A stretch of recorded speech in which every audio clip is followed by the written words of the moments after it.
Hello दोस्तों, स्वागत है आपका मेरे यूट्यूब चैनल परीक्षा प्लान में। तो कैसे हैं आप लोग? आई होप अच्छे होंगे। तो जैसा कि आप लोगों को पता है कि राजस्थान बोर्ड की क्लास 6 की बुक में पढ़ा रही हूँ। तो इस बुक में कुल 10 चैप्टर थे, जिसमें से 9 चैप्टर मैं कंप्लीट करवा चुकी हूँ। आज लास्ट चैप्टर पढ़ेंगे, लोक संस्कृति एवं कला। बहुत ही इंपॉर्टेंट लेसन है। इसमें कई ऐसे टॉपिक हैं जिनसे प्रश्न पूछे गए हैं। तो चलिए आज के वीडियो को शुरू करते हैं। वीडियो देखने के बाद यदि आपको अच्छा लगे तो वीडियो को लाइक और शेयर कीजिएगा, और यदि आप चैनल पर नए हैं तो चैनल को सब्सक्राइब कर लीजिए। तो चलिए शुरू करते हैं। लिखा है, काव्या दिल्ली में हुई गणतंत्र दिवस परेड में भाग लेकर आज विद्यालय आई थी। प्रार्थना सभा में काव्या का स्वागत करते हुए उसे अपने अनुभव साझा करने हेतु आमंत्रित किया गया।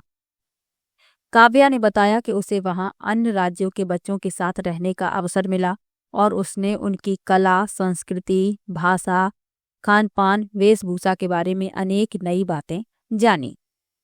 साथ ही उसने अपनी राजस्थानी संस्कृति, कला, भाषा, खान पान, वेशभूषा आदि के संबंध में परेड के साथियों को जानकारी दी। आगे लिखा है, प्रार्थना सभा के बाद कक्षा में पहुंचकर अध्यापिका ने कहा, आज हम भी राजस्थान की संस्कृति व कला के बारे में विस्तार से जानने का प्रयास करेंगे। राजस्थान में अनेक धर्म व संप्रदाय के लोग निवास करते हैं, जैसे हिंदू, मुस्लिम, जैन, बौद्ध, सिख, ईसाई।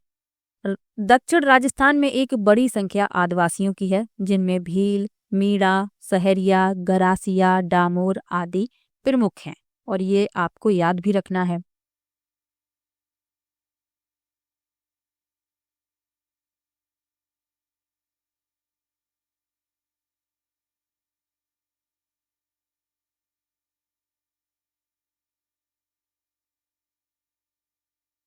आगे लिखा है, राज्य में वेशभूषा, रहन सहन, खान पान आदि में विविधता दिखाई देती है। राजस्थान की मातृभाषा राजस्थानी है।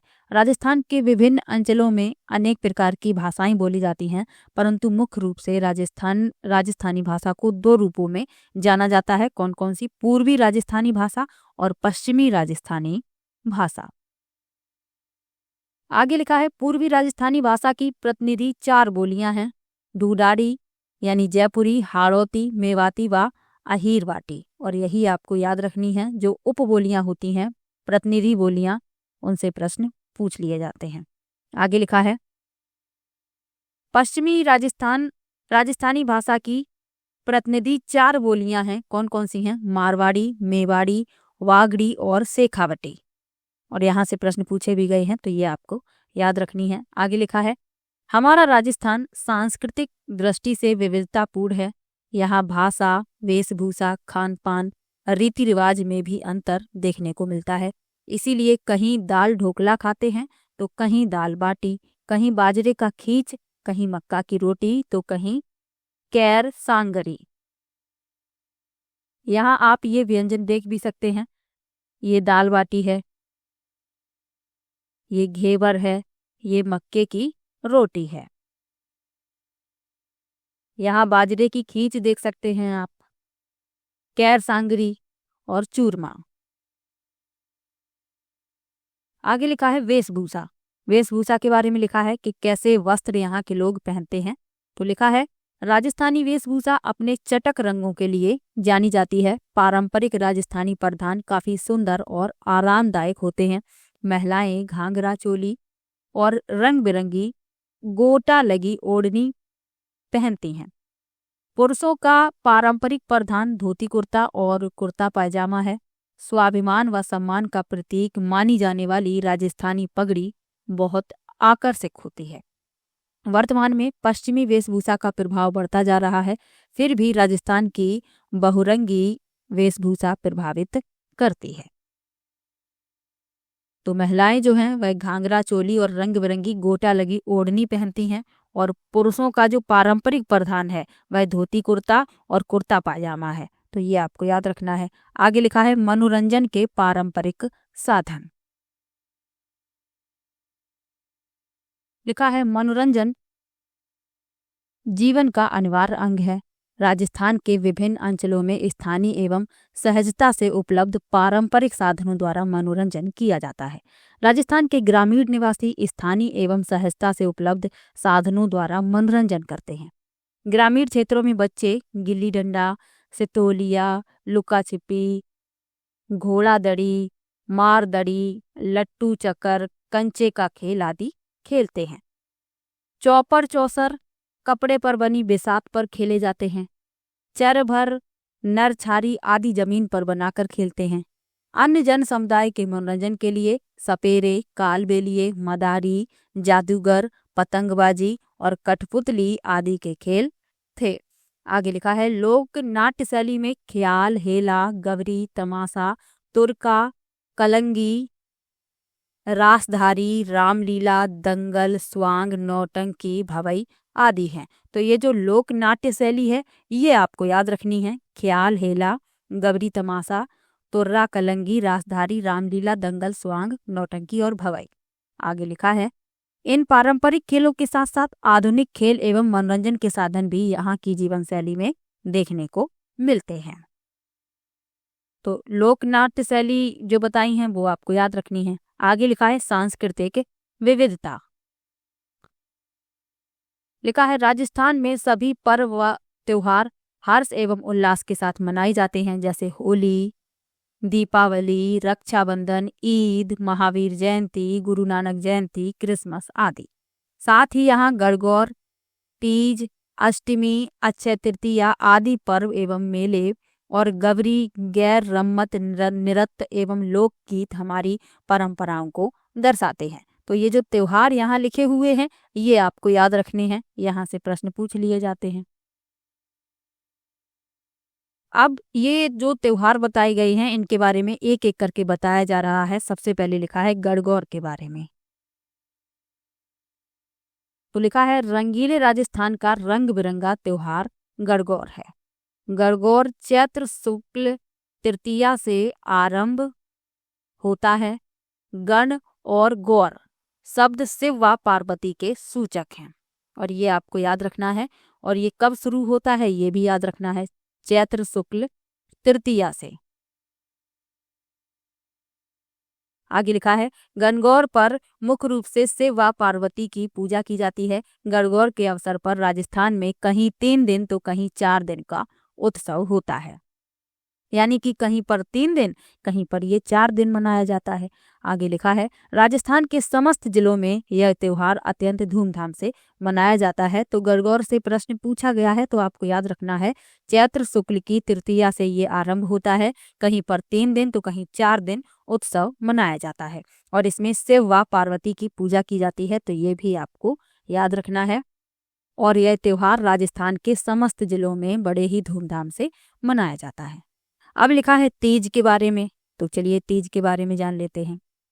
लिखा है श्रावण के महीने में मनाया जाने वाला तीज का त्योहार राजस्थान में एक अलग ही महत्व रखता है। शुष्क राजस्थान में जब काली घटाएं छा जाती हैं तो यह किसी उत्सव से कम नहीं होता है। श्रावण के महीने में शुक्ल पक्ष की तृतीया को नवविवाहिताएं पेड़ों पर झूले डालकर झूलती हैं। भादों की कृष्ण पक्ष की तीज को कजली तीज और सातुड़ी तीज के नाम से मनाया जाता है और ये बातें आपको याद भी रखनी है।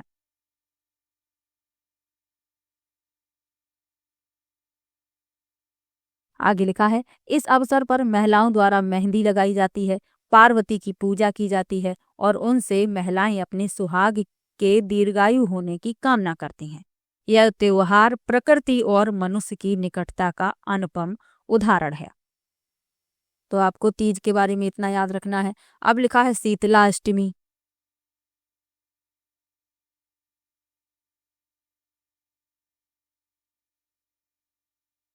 अब लिखा है शीतला अष्टमी, तो चलिए शीतला अष्टमी के बारे में पढ़ लेते हैं। लिखा है होली के 8वें दिन चैत्र कृष्ण पक्ष की अष्टमी को शीतला देवी के पूजन के लिए शीतला अष्टमी का त्योहार मनाया जाता है। तो होली के 8वें दिन ये मनाया जाता है और चैत्र कृष्ण पक्ष की अष्टमी को। आगे लिखा है इस दिन बासोला भोजन किया जाता है, यानी कि एक दिन पहले बनाया गया भोजन, जिसे बासा भोजन भी कहते हैं। आगे लिखा है उदयपुर के पास चाकसू की सील की डूंगरी और उदयपुर के वल्लभ नगर कस्बे में स्थित शीतला माता के मंदिर में मेले आयोजित होते हैं। लगभग हर शहर गांव कस्बे में शीतला माता की पूजा अर्चना की जाती है। यहाँ आप चित्र में इन महिलाओं को देख सकते हैं। आगे लिखा है अक्षय तृतीया। तो इस दिन को आखा तीज भी कहा जाता है। तो ये आप याद रखिएगा, प्रश्न यदि पूछ लिया जाए कि आखा तीज किसे कहा जाता है तो अक्षय तृतीया को, यानी अक्षय तृतीया वाले दिन को आखा तीज भी कहते हैं। आगे लिखा है इस दिन बिना मुहूर्त निकलवाए सभी मांगलिक कार्य किए जाते हैं। इस दिन गेहूं, बाजरा, तिल, जौ आदि की पूजा की जाती है। इस दिन गेहूं व बाजरे का खीच भी बनाया जाता है।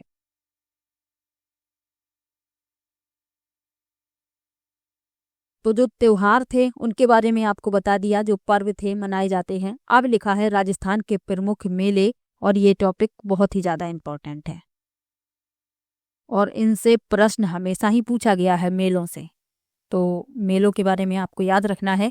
लिखा है पुष्कर मेला।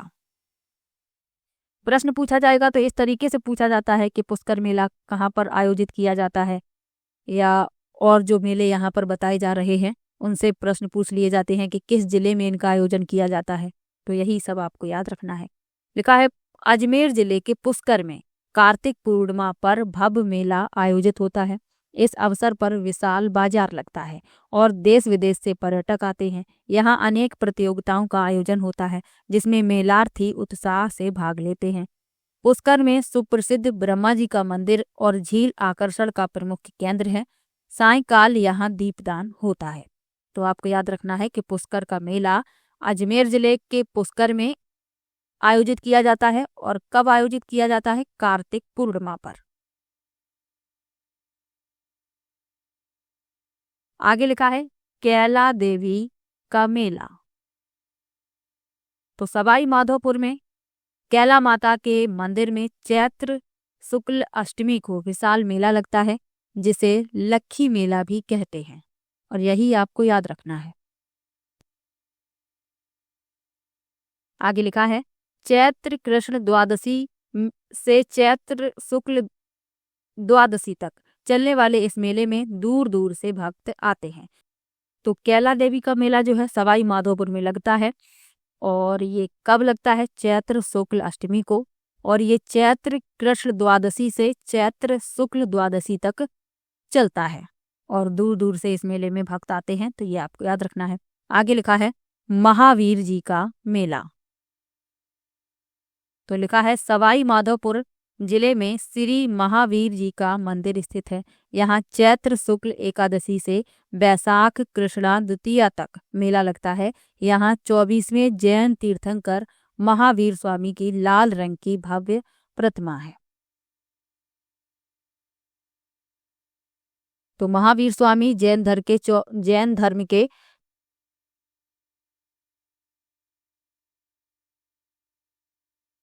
तो जो कैला देवी का मेला है ये सवाई माधोपुर में लगता है। कब लगता है?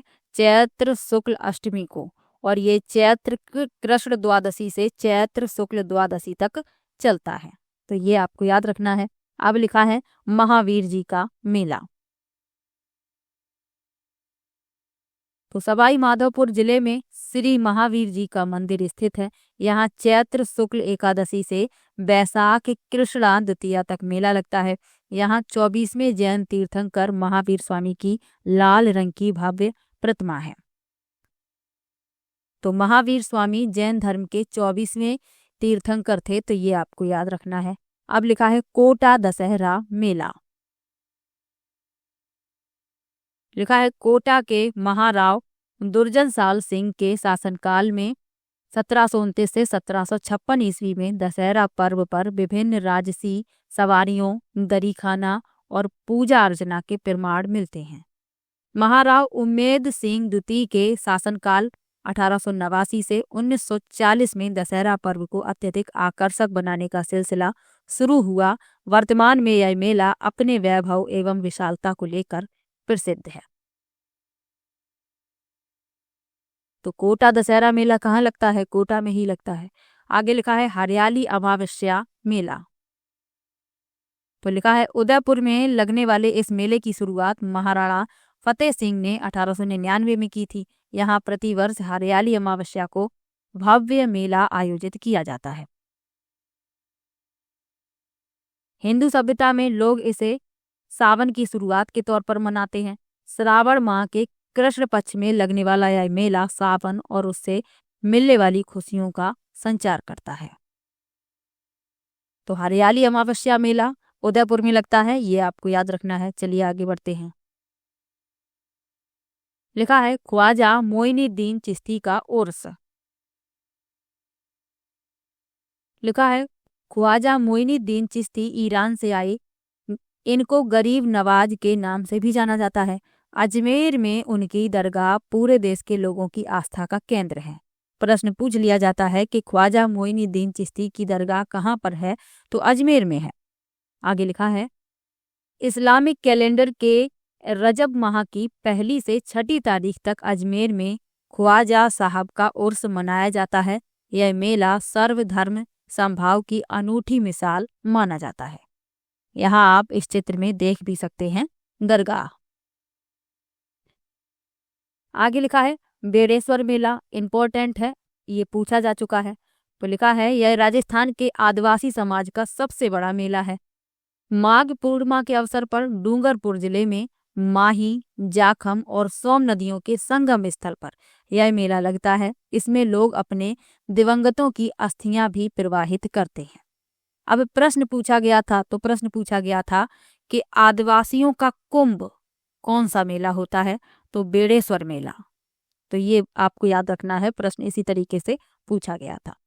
आगे लिखा है करड़ी माता का मेला। लिखा है बीकानेर जिले में देशनोक के करड़ी माता मंदिर में यह मेला आयोजित होता है। करड़ी माता बीकानेर शासकों की अधिष्ठात्री देवी हैं। इस मंदिर की विशेषता यह है कि यहाँ काले और सफेद चूहे अत्यधिक संख्या में विचरण करते हैं। तो ये आपको याद रखना है, जो करड़ी माता का मंदिर है यहाँ पर काले और सफेद चूहे विचरण करते हुए आप देख सकते हैं। आगे लिखा है खाटू श्याम जी का मेला। तो सीकर जिले का खाटू श्याम जी का मंदिर एक प्रसिद्ध स्थल है। यहाँ फाल्गुन के शुक्ल पक्ष की 10वीं से 12वीं तक मेला लगता है। आगे लिखा है बाबा रामदेव का मेला।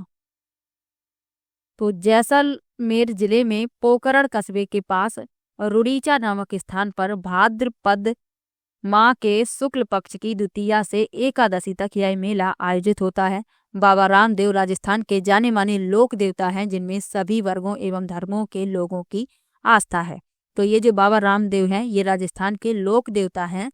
और ये जो मेला है ये कहाँ पर लगता है, जैसलमेर जिले के पोकरण कस्बे में, पोकरण कस्बे के रुड़ीचा नामक स्थान पर।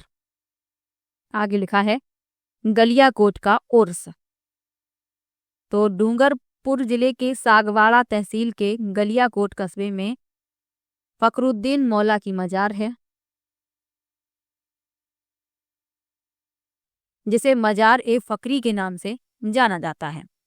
यह दाऊदी बोहरा समाज की आस्था का बहुत बड़ा केंद्र है। यहाँ उर्स में सभी वर्गों के लोग बड़ी संख्या में उत्साह से भाग लेते हैं। अन्य मेले कौन कौन से हैं? तो इन सभी मेलों के अतिरिक्त राजस्थान में अनेक मेले लगते हैं, जिसमें मुख्य रूप से सीकर जिले का जीन माता मेला, अलवर का भर्तहरी मेला, जयपुर का डिग्गी कल्याण जी का मेला, पर्वतसर में तेजा जी का मेला, बाड़मेर का गोगा जी का मेला प्रसिद्ध है। राजस्थान में प्रत्येक नगर कस्बे गांव में स्थानीय स्तर पर भी मेलों का आयोजन होता है। तो ये जो मेले बताए हैं, आपको एक प्रश्न जरूर मिलेगा, तो आप इन्हें याद रखिएगा। आगे लिखा है प्रमुख लोक देवता एवं संत। तो यहाँ से भी प्रश्न पूछे गए हैं। यदि आपने प्रीवियस ईयर के क्वेश्चन की वीडियो देखी है तो आपको जरूर पता होगा। आगे लिखा है समाज सुधार कार्य, मानव सेवा, वन संरक्षक, पशुधन की रक्षा, गुरु भक्ति, वचन पालन जैसे मूल्यों के लिए जीवन देने वाले अनेक महापुरुष राजस्थान में लोक देवता व संत के रूप में पूजनीय हैं। सामाजिक एवं धार्मिक कारणों से राजस्थान में लोक देवताओं का उदय हुआ। ये लोक देवता सांप्रदायिक सद्भाव के प्रणेता थे और इनसे कई प्रश्न पूछे गए हैं। जो लोक देवता हैं, यहाँ से कई प्रश्न पूछे जाते हैं इस टॉपिक से। गोगा जी से भी प्रश्न पूछा गया है। तेजाजी से भी प्रश्न पूछा गया है, जाम्भोजी से भी प्रश्न पूछा गया है। तो चलिए सबके बारे में जान लेते हैं। लिखा है, सबसे पहले लिखा है गोगा जी। तो लिखा है कि राजस्थान के 5 पीरों में प्रमुख हैं रामदेव जी, पाबू जी, मेहा जी, हड़बू जी और गोगा जी। और ये जो 5 पीर हैं ये आपको याद भी रखने हैं। आगे लिखा है, गोगा जी चौहान शासक और गोरखनाथ से प्रभावित थे। भाद्रपद कृष्ण नवमी को गोगा नवमी के रूप में मनाया जाता है। ये आपको याद रखना है। इस दिन गोगा जी की पूजा अर्चना की जाती है। गोगा मेड़ी यानी हनुमानगढ़ में महीने भर तक चलने वाला मेला लगता है। तो ये आपको याद रखना है। आगे लिखा है तेजाजी। तेजाजी ने गौधन की रक्षा के लिए अपने प्राणों की बाजी लगा दी थी। भाद्रपद शुक्ल दशमी को पर्वतसर में तेजाजी की स्मृति में विशाल पशु मेला आयोजित होता है। तेजाजी की गाथा और गीत बहुत प्रसिद्ध हैं। और ये आपको याद रखना है, शुक्ल दशमी को पर्वतसर में तेजाजी की स्मृति में विशाल पशु मेला का आयोजन किया जाता है। यहाँ आप चित्र में भी देख सकते हैं, ये तेजाजी हैं। आगे लिखा है पाबू जी। तो लिखा है पाबू जी राठौड़ को ऊंटों के देवता के रूप में पूजा जाता है। पाबू मंड उनका मुख्य स्थान है। फड़ चित्रण में पाबू जी का जीवन चरित्र दिखाया जाता है।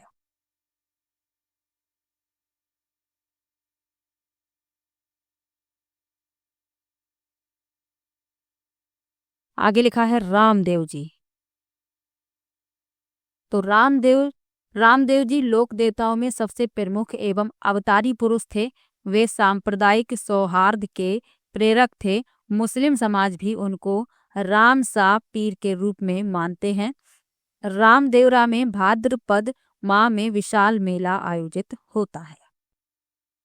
इसके अतिरिक्त मल्लीनाथ, देवनारायण, हरभूजी आदि भी राजस्थान के प्रमुख लोक देवता माने जाते हैं। तो इन सब के बारे में आपको याद रखना है, एक प्रश्न आपको जरूर मिलेगा। आगे लिखा है मीराबाई। तो मीराबाई का जन्म मेड़तिया राठौर वंश में कुर्की ग्राम यानी मेड़ता में हुआ। भक्तिमती मीराबाई का विवाह मेवाड़ के सिसोदिया वंश के महाराणा कुमार भोजराज के साथ हुआ। बचपन से ही कृष्ण भक्त में मीरा का मन रम गया था। मीराबाई के विवाह के कुछ समय पश्चात उन्हें वैधव्य का दुख झेलना पड़ा। वे संसार से विरक्त हो गईं और अपना पूरा ध्यान कृष्ण भक्ति पर केंद्रित किया। सरल व सहज भक्ति मीरा की विशेषता रही, जो उनके पदों में भी झलकती है। तो मीराबाई के बारे में आपको याद रखना है। आगे लिखा है दादू। तो दादू दयाल से प्रश्न पूछा जा चुका है। तो आपको याद रखना है कि दादू दयाल के जन्म स्थान को लेकर विद्वानों में एक राय नहीं है। 1585 ईस्वी में फतेहपुर सीकरी में इन्होंने अकबर से भेंट की और फिर राजस्थान में आकर भक्ति का प्रसार करते रहे। 1603 ईस्वी में आमेर के पास नारायणा गांव में इन्होंने देह त्याग दी और यही प्रश्न पूछा गया था कि दादू दयाल की मृत्यु कहाँ पर हुई थी। तो नारायणा में, आमेर के पास नारायणा में। आगे लिखा है जाम्भोजी के बारे में। तो इनसे भी प्रश्न पूछा जा चुका है। प्रश्न पूछा गया था कि बिश्नोई संप्रदाय के प्रवर्तक कौन थे। तो आपको याद रखना है जाम्भोजी। लिखा है जाम्भोजी महाराज बिश्नोई संप्रदाय के प्रवर्तक थे। इनका जन्म विक्रमी संवत 1508 की भाद्रपद कृष्ण अष्टमी को पीपासर नागौर में हुआ। और ये प्रश्न पूछा जा चुका है कि जो जाम्भोजी थे इनका जन्म कहाँ पर हुआ था। तो पीपासर नागौर में। यहाँ से प्रश्न पूछा जा चुका है। जाम्भोजी के उपदेशों पर चलते हुए बिश्नोई समाज निरंतर पर्यावरण की रक्षा व जीव हत्या के विरोध में प्रयासरत है, जो अनुकरणीय है। चलिए आगे बढ़ते हैं। लिखा है जसनाथ जी।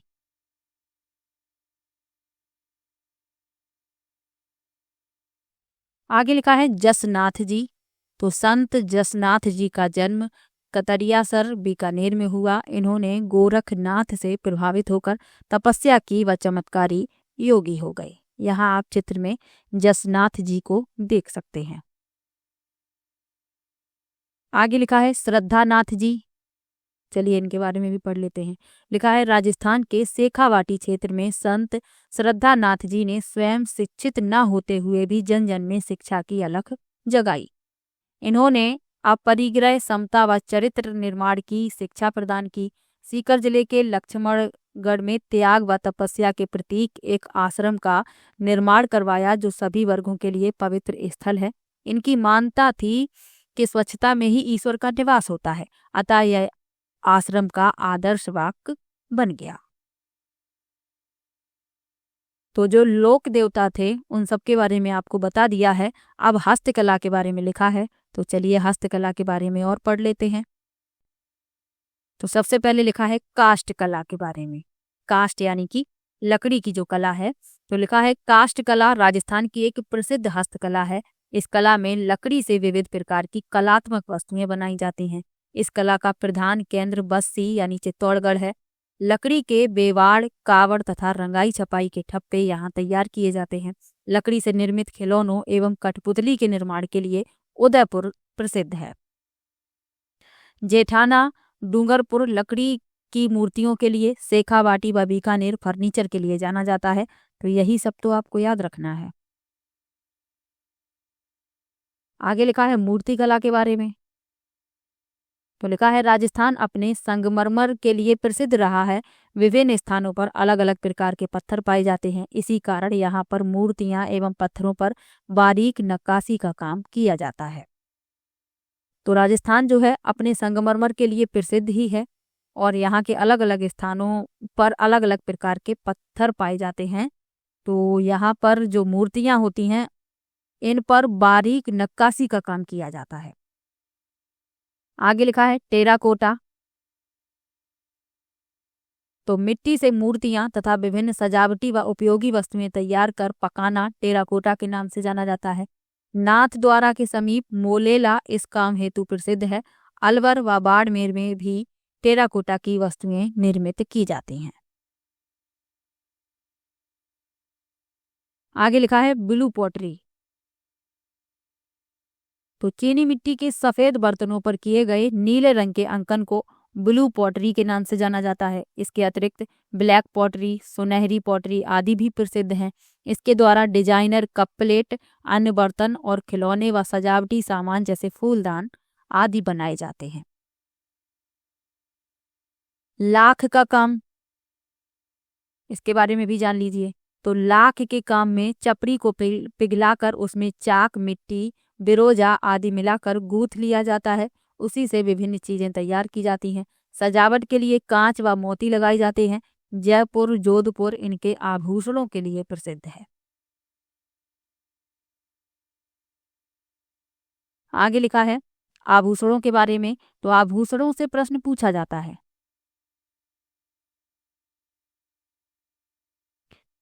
इसमें अभी यहाँ पर इतना ही बताया गया है, लेकिन जो क्लास 7th 8th की बुक हैं उनमें डिटेल में बताया गया होगा कि कौन से आभूषण शरीर के किस अंग पर धारण किए जाते हैं। जैसे कान में क्या पहना जाता है, हाथों में क्या क्या पहने जाते हैं, सिर पर क्या धारण किया जाता है, यहाँ से प्रश्न पूछे जाते हैं।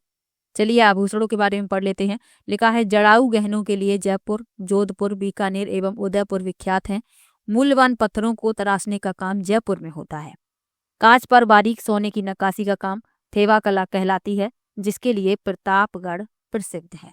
तो प्रश्न यदि पूछ लिया जाए कि थेवा कला के लिए कौन प्रसिद्ध है, तो आपको याद रखना है प्रतापगढ़। प्रतापगढ़ की जनजातियों में पीतल और चांदी के आभूषण, प्रतापगढ़ की जनजातियां पीतल और चांदी के आभूषण के लिए विख्यात हैं। तो ये भी आपको याद रखना है। अब लिखा है कपड़े पर छपाई।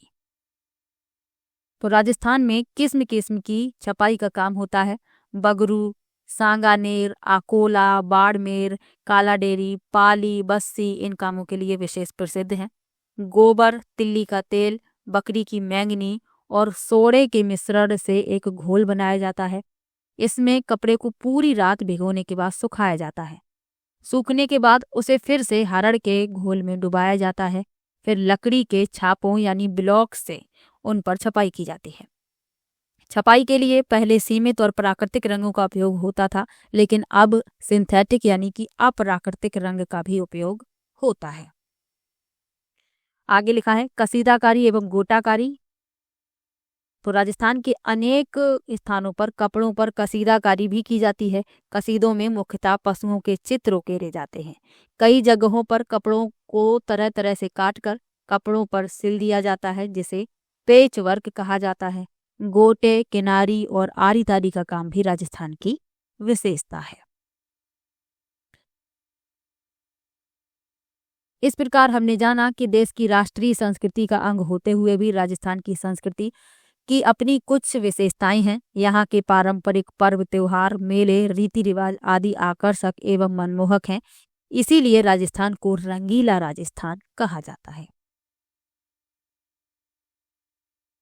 शब्दावली पढ़ लेते हैं। क्षेत्र को क्या कहते हैं? अंचल। लोक देवता, क्षेत्र विशेष में पूजे जाने वाले देवता। और नक्काशी क्या है? पत्थर, धातु, लकड़ी आदि पर खोद कर किया जाने वाला कलात्मक कार्य। तो ये लेसन यहीं पर समाप्त होता है और इसके साथ ही आज क्लास 6 की बुक भी कंप्लीट हो जाती है।